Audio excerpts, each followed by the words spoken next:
What's a normal childhood experience you later realized was actually traumatic? Being a parent's therapist. You shouldn't be talking someone out of rash actions that can't be undone later when you're 12 years old. Your comment made me think of something I hadn't thought of in a long time.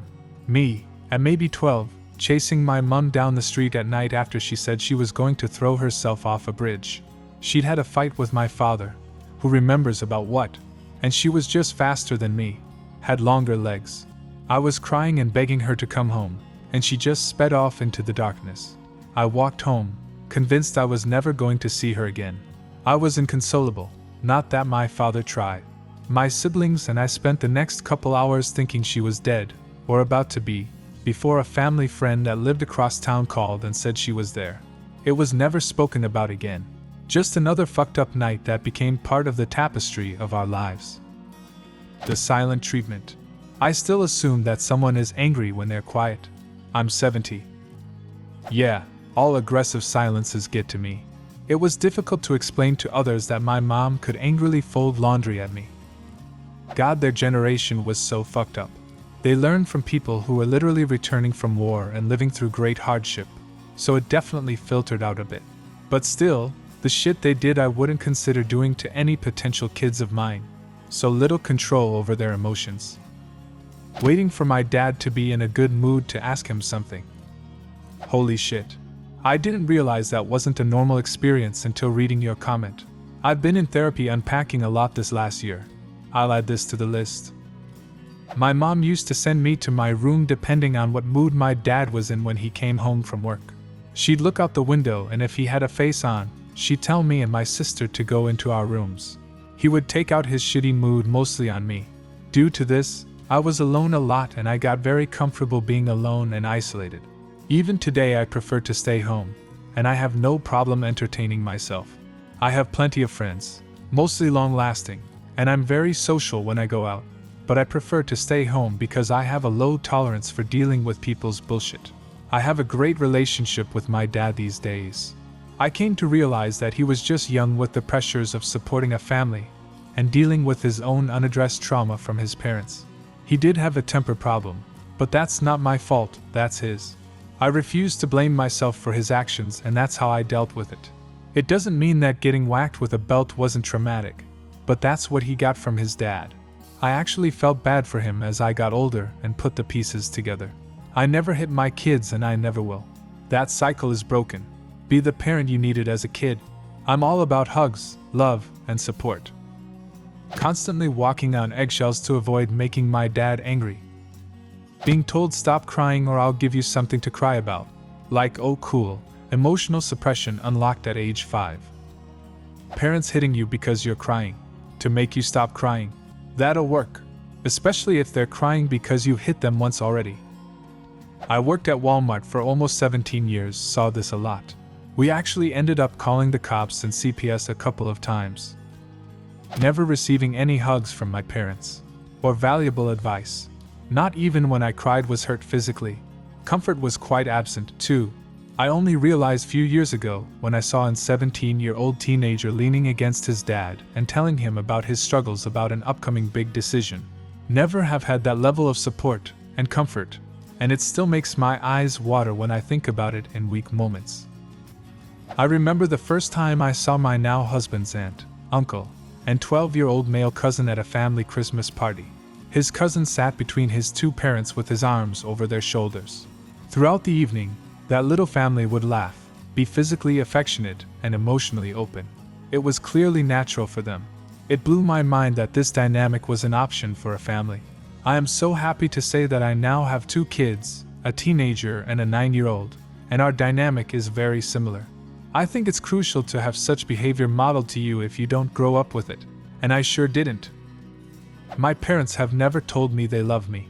They've never said I'm proud of you or we love what you've done with your life. I didn't realize this was strange until I had my daughter.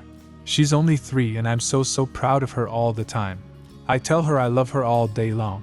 I can't imagine when she goes on to tackle challenges and face the world head on. I'll be her biggest and loudest supporter. I don't know why my parents don't feel this way, or why they don't communicate it. My father passed when I was like 4 or 5, then my older brother passed on when I was like 6 or 7. Back then I just knew people died and it's normal. But looking back, coming to terms with the inevitability of death that young might have not been normal. I absolutely resonate with this. My parents had me when they were older, and I attended so many funerals for family and family friends. I was surprised to know some of my college friends never went to a funeral home until their teens. Thinking that I'm inherently a mean, evil, broken person at age like 8 or 9. When I watched Inside Out 2, it honestly shocked me that Riley thought she was inherently a good person, lol. Religious trauma really messed me up with this one. I have a love-hate relationship with the Inside Out movies. They're so good, but make me so dismayed realizing how bad my mental state is. Yeah, my best friend has religious trauma, and it's the root of where that thought comes from for him. For me, it was because I was undiagnosed autistic and didn't understand why I kept hurting people without meaning to, without any guidance or support, without knowing that socializing was so much harder for me than it was for others. I simply deduced that I must be a bad person inherently. Having my hair chopped off because I wasn't taking care of it to my mother's standards. I was 6 and had very long, very curly hair. Of course I struggled to take care of it. Talking back. Turns out they just wanted me to be silent and have no opinion or feelings. My mother and stepfather used to constantly say how I was mouthy and constant talked back. Well, yeah. How else am I supposed to communicate? Smoke signals? My mom yelling at me when I was hurt or sick instead of being nurturing. She has bad anxiety and doesn't handle stressful situations well. This has led me to crave a ton of sympathy attention when I'm sick as an adult. My mom was similar, but it's led to the opposite. When I'm sick, I don't want people to touch me and to just leave me alone. Same when I'm injured, I don't even want people to acknowledge it or talk to me to see if I'm okay. Just let me shake it off, or I'll let you know if we need an ambulance.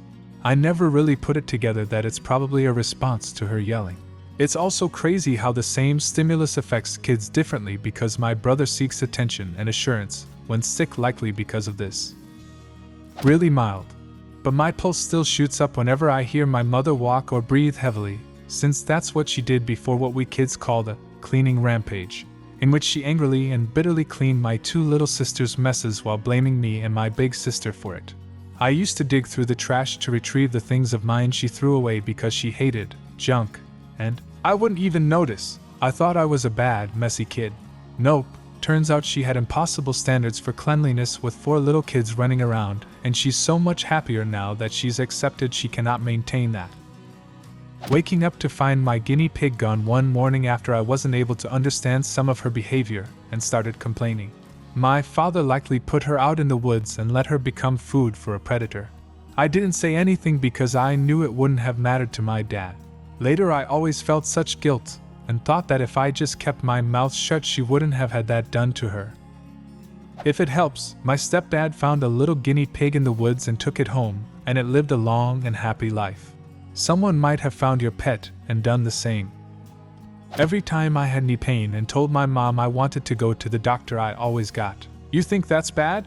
You want to hear about all of my problems?" That was until my cartridge broke off and it was floating around under my skin by the time I was in high school.